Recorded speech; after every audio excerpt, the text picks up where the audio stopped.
if that's such a struggle in your life, don't try and force yourself to stop, because it's never going to work. It's never going to be sustainable. Start embracing that you actually are evil. Start embracing that all I am is the type of person that struggles with porn. Even when I try my hardest not to, I always fall back into it. Now you're going to leave room for God's grace to it. It says where sin abounds, grace abounds all the more.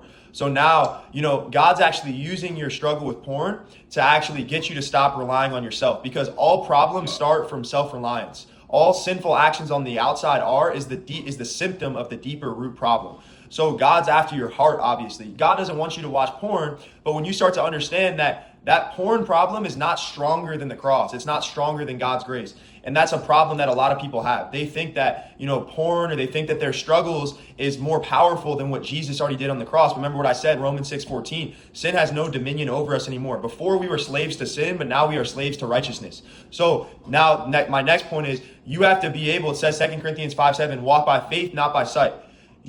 Us as human beings, we see our sin and we see our struggles, and it's so easy to call ourselves sinners. It's so easy to identify ourselves with a pornography addiction and say, I struggle with this, I struggle with that. But if you start identifying with who God says you are through Christ, and you start identifying with his word that sin has no dominion over your life anymore, you're going to stop focusing so much on the porn, and you're going to start focusing on who God says you are, and that's going to fix your problems naturally as a byproduct. Does that make sense?